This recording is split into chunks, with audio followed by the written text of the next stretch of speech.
So much. Joining us now, CNN military analyst General Mark Hertling, Admiral John Kirby, and Paul Rieckhoff, head of Iraq and Afghanistan Veterans for America. General Hertling, can we start with you? First of all, can I ask your permission to ask you a question as a retired three-star general? Yeah, is it okay that I ask you something? I just wanted to say, John, I don't mean to be flip because this is kind of serious, but are you sure you want to get into a debate with me? Because I think I have most of the facts. I'm not sure it's appropriate in this case, but what about that?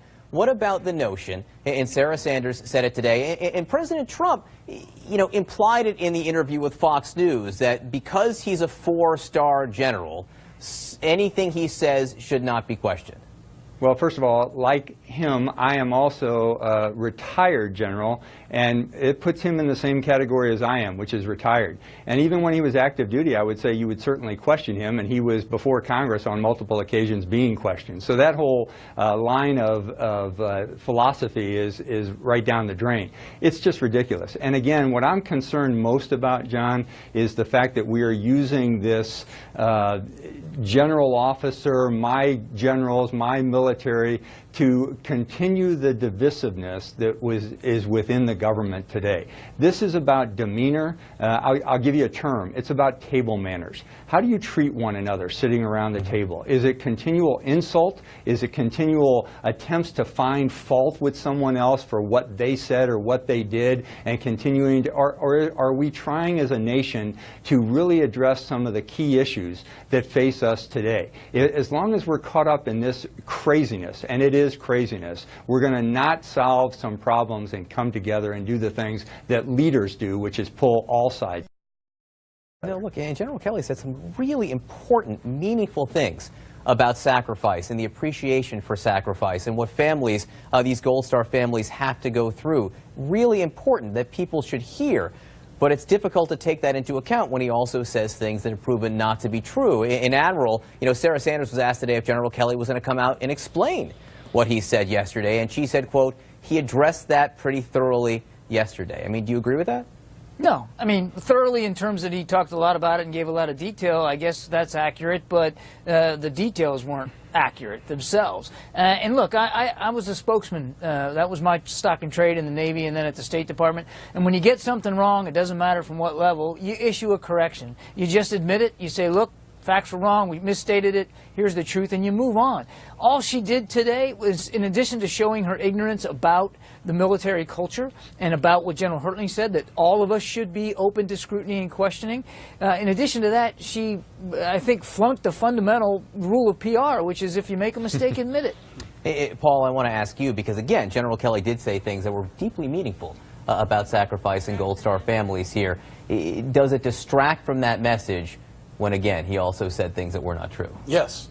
I mean, this is all political now, and I think it's gone on for a week. The country's exhausted by it. And there's another term that's important here, which is command climate. And that's what the president says. He sets the command climate, the tone for the entire White House. And I think what we've seen here is a tone that seems to be more focused internally on political fighting than externally on our enemies. And there's another pattern here that I think is very, very dangerous, which is using our troops as a shield politically over and over again, whether it's the national anthem or now this issue, throwing Gold Star families or retired four-stars, deepening the division that exists not just between our politics, but between our military and the civilian population. That's very bad. That's bad for America. And it also distracts us from fighting our enemies, who right now are probably thrilled to see America ripping itself apart. The president's also got to do one more thing. Set a goal. What's the point here? Where are we going? Where does this end? And I think that's what the president really needs to address right now. How is this going to help our military? How is it going to help our Gold Star families? How is it going to help America?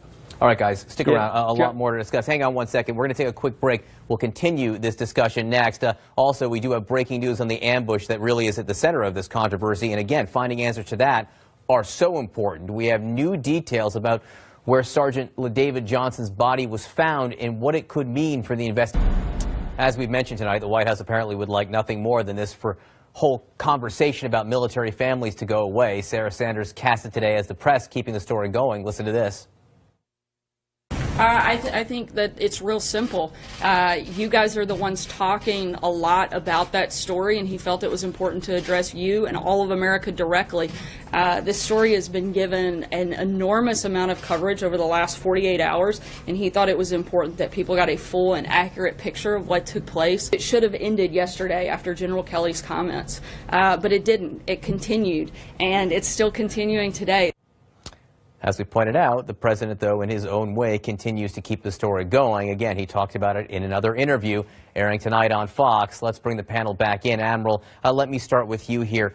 How do we now get past this? How does this move forward? What should the White House say over the next few days? Nothing.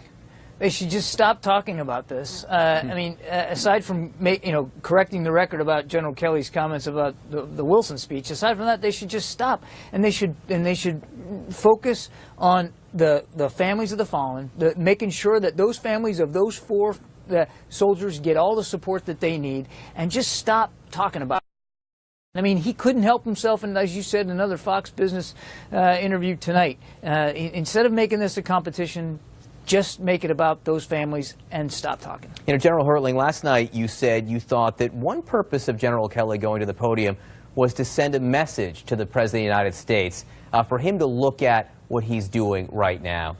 Any sense, any sign that the message resonated? Yeah, I don't know. I did say that. I said it may have been an attempt at leading up. But here's what I'll say, too, John, to answer your question, what you just asked John. And that is, we are wrapping ourselves in emotion. And, Aristotle a long time ago said we should combine our arguments with facts, reasons, and emotion. And as long as we keep wrapping ourselves in the flag, there's no one that loves the flag more than me, there's no one that loves this country more than me. But if that's the only thing we're looking at and not the facts and the rationale behind different arguments, we're going to be in trouble. So it's not only a requirement for our governmental officials to stop using the military and the flag as the barrier to all the things we do. It's up to the people, too, to really find out the facts and the reasons behind things, as opposed to just the purebred emotion that comes through to the forefront in several of these arguments. And that's what we seem to be doing lately. Paul, you've said a bunch that the military community, veterans community, is not a monolith. And it isn't. I mean, it really isn't. There's a diversity of opinion among veterans, just like there is among every group in this country right now. But from folks you've talked to, people you're close to, how are they responding to the last 5 days? They're disgusted. And I think on some levels they're demoralized, and some folks are pulling away from the discussion, some folks are pulling away from politics, and I think we're looking for leadership. I think this country is starved for leadership, and I think we're looking for a call to action. Often it comes from the White House, so that's the opportunity here for the President. What should everyone do? If they really want to support Gold Star families, what should they do? We've recommended they support nonprofit groups like TAPS. Out to those families, but the president can direct money, he can direct attention, he can direct the media, he can also focus on other things. Like in Phoenix today, a 33-year-old veteran shot himself at the Phoenix VA. Okay, we have a massive suicide problem. He can focus on other things that will help our military, strengthen our national defense, take care of our Gold Star families. He just has to shift that Twitter account onto something else, and everyone else will follow. I will say, Admiral, I feel like I personally have had more discussions with Gold Star families this week than in a long, long time. Hearing from them has been valuable. I mean, there is something that has come out of this. Yeah, I think that's right. I think the elevation that has come from the media coverage in that regard has been healthy. Look, I think 3 lessons should come out of this entire sad week. One is that these Gold Star families all grieve in their own way. And none of them suffer this kind of sorrow in a sort of a cookie-cutter approach, and you need to respect that. Number 2, messages transmitted don't always mean messages received. Yes, he may have said the same thing to all 4 families, but obviously, at least in one case, it was received in a way that hurt them. And he should just recognize that, be man enough to recognize that it was received in a different way and apologize for it.